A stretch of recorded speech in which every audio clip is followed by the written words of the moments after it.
Ito muna yung lutuin ko sa ngayon, guys. Napaka simpleng ulam. Tapos talbos ng kamote, kaya sa pagkamahal na bilhin, kaya tumipid na rin din. Halos lahat na kasi nagmahal na, kaya ito lang muna yung ulam, di ba? Mas maigi ngayon para, di ba? Masarap naman ang ulam, di ba? Para malapit din naman tayo sa hindi maganda, di ba? Ito muna ang ulam, mas maigi pa to, di ba? Kaya ito sa guys, titingnan nyo guys, panoorin nyo hanggang dulo ng videos ko guys, yung ulam ko nga napaka-simple. Ha? Isang pirasong bangos lang yan, kaya kuhan muna tayo. Laylo muna tayo sa masasarap na pagkain, di ba? Kasi mahal naman ang mga bilihin sa ngayon. Pero ito okay to. Dahil sa talbos lang, di ba? Mas maigi nga to sa kalusugan to mga talbos na to eh. Lalo pa yung bangos, di ba? Mas maganda nga din yung bangos, di ba? Iwas-iwas muna tayo. Dahil masasarap sa masasarap naman na nakukuha, di ba?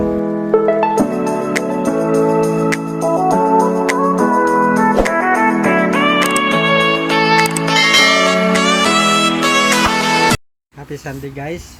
Welcome to my roll channel. Ito sa guys. Yan, yung misis guys. Gagawin kami ng aming pananghalian. Ito yung pananghalian namin sa ngayon guys. Lulutuin namin sa ngayon.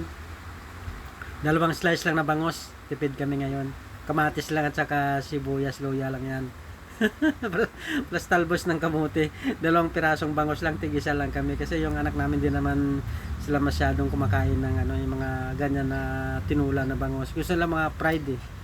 Kaya po yung dalawang slice din sa kanila din, pa-fried natin yan, di ba? Ito yung sa amin, dalawang slice, gusto namin may sabaw eh. Kaya ito sa guys, mahal na naman ang bilihin, kaya nagkaganito yung ano namin din, di ba?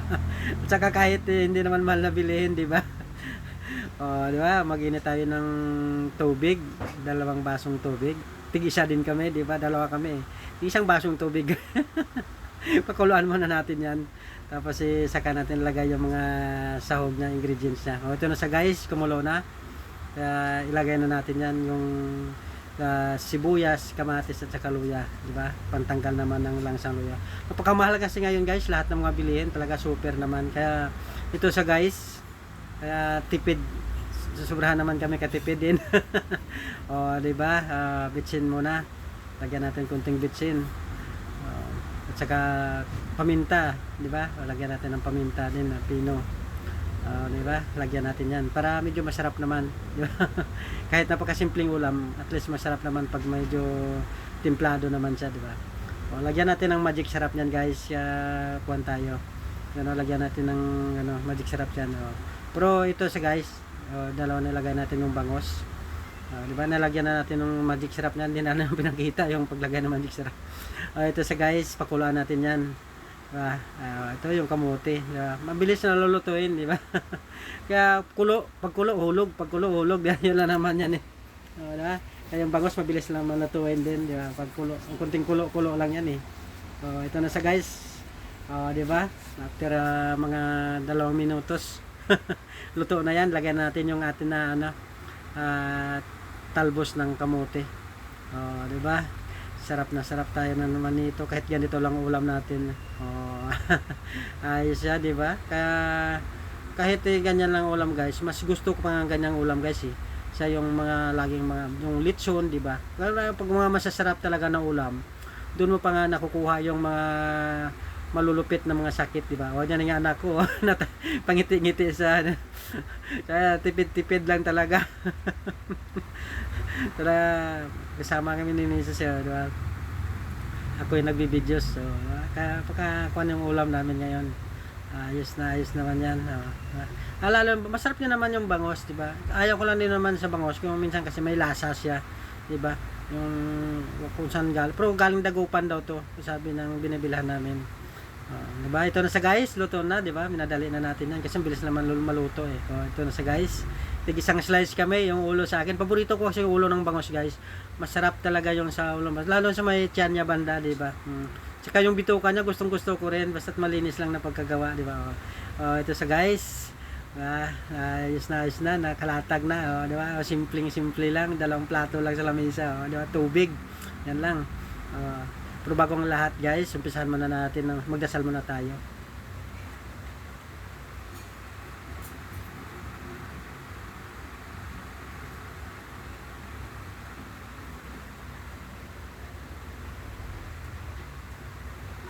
So guys, tapos na tayo ng panalangin kay God. Pasalamat tayo. Hindi, wag natin kalimutan manalangin kahit kung ano lang makakain natin, kahit simpleng pagkain o ano, wag tayong magpasalamat kay God, di ba? O paboritong ulo talaga. Di ba? Kahit anong klaseng isda, kahit maano sang isda. Gusto ko talaga guys yung sa ulo niya, di ba? O lalo yung sa may bandang tiyan niya. Gusto ko talaga yan eh. Guys, unang subo guys. Talbos ng kamote, di ba? Binili pa namin yan sa kapitbahay namin, isang tali yan, 10 piso. Kaya sobrang tipid guys eh. Yung ulam namin ngayon guys, wala kang 200 yan guys, kasi pag medyo ano ka kasi, mataas talaga pag yung bangos kasi mahal din ang kilo eh. Ay, isang piraso yung binili namin, di ba? Kaya tipid tayo, di ba? Kaya pag once nga tumaas kasi yung gas, lahat yan kasi ng mga bilihin tataas yan. Kaya pati lahat talaga wala, pati pagkain ano yan, sa bayan ng lahat. Kuryente, tubig, tipid kami lahat ngayon eh, kuryente, tubig, di ba? Tapos yung sahod naman di naman tumataas eh, di ba? Pati pamasahe, di ba, tataas din lahat yan. Kaya tipid talaga, di ba? Kaya ito sa guys, sarap. Bituka agad. Tiyan agad ng bangos. Gusto ko kasi yung tiyan ng bangos eh. Sarap talaga sa guys, mga ganito mga luto. Pagkasimpleng luto lang, puro pakulo lang eh, di ba? Kalimitan naman kung hindi ako nagigisa pag mga ganyan lang, mga isda. Ano lang yan, papakulo lang ako ng tubig niyan guys. Lalo pag sinisip-sip mata ng isda, sarap talaga. Kaya kuwan talaga ako niyan pagdating sa mga ganyan isda. Hindi mo kumaanan yan guys.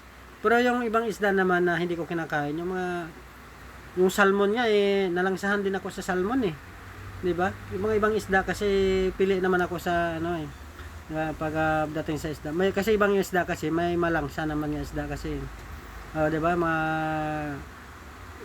Ano tawag nito, yung mga parang ahas ba na isda, hindi rin ako kumakain yan kasi parang nalangsahan ako kasi, di ba? Pero mga tulad ito, mga bangos yan, mga gusto ko makainin, di ba? Mga tuna, ganyan. Ayun ang mga gusto ko sa mga isda. Kaya lalo pag mga mga kamatisan mo lang, sulit yung ano. Pero iba nga nito, yung bangos, magaling sila nito eh. Ano tawag nito? Ano tawag nito? Lilalagpang, ano tawag ba nito? Ang galing nila to, kilaw pala, magkilaw. Galing di ba magkilaw nito eh, parang walang tinik pag sila magkilaw. Ang galing nila magkilaw ng bangos, masarap daw ito magkikilawin eh. Kinikwento ng kasama ko. Kaya hindi ko pa nasubukan magkilaw ng bangos na yan eh. Masarap daw yung kinilaw na bangos. Siguro pag lalo pag mga press sa probinsya ka, di ba? Mga press na bangos, yung mga sa tabing talaga, pagkahuli, di ba? Lalong yun, masasarap kahit ang klaseng isda siguro pag kikilawin mo siya, masarap talaga. Di ba? Ito sa guys. Ayos talaga. Ubos na yung ubos na yung kanin ko. Kaya yung sabaw niya kasi guys, napakasarap. Di ba? Ayos yung ko ngayon, yung tanghalian, kahit napakasimple lang yung ulam. Solve naman, di ba? Sana naman guys, kung nais na pa-subscribe naman, di ba? Pa-subscribe naman ang aking maliit na channel at saka sa Facebook, di ba? Kahit ganito lang yung ko, kahit every Sunday lang naman i-upload ko naman talaga. Alam mo naman, di ba? Kapag nag-focus tayo dito, hindi naman kumikita, di ba? Kawawa naman tayo. Araw-araw ka nag-upload, wala ka namang kita, di ba? Kaya hindi ko pagpalit yung trabaho ko, di ba? Kaya kahit papaano sa trabaho talaga, may kita ka talaga, sureball ka talaga, kikita ka talaga. Pero ito sa mga upload na yan, paswertihan din naman. Pag pinalad ka, di ba? Kuwan ka talaga. Di ba? Yayaman ka talaga, di ba? Tulad ibang mga ibang content creator, yung mayaman talaga sila. Kasi ano yun, magaling. Diskarte lang naman kasi yan di ba? At saka magaling sila mag-entertain sa mga nanonood, di ba? Kaya lagi silang inaabangan kaagad. Ay, alam mo naman tayo, hindi naman tayo, hindi naman tayo artista, Kaya wala, ito lang tayo guys, di ba? Kaya wag nating iwanan yung yung work natin. Pero at least kahit pa paano nag-upload naman every week lang, di ba? Di ba? Pagka ito na sa guys.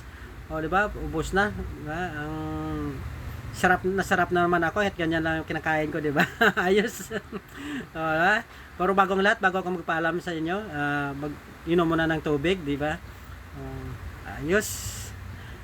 Di ba? Ako yung magpapaalam sa inyo lahat. Sa mga nakapanood ko, God bless you all sa lahat. Maraming salamat. Bye-bye.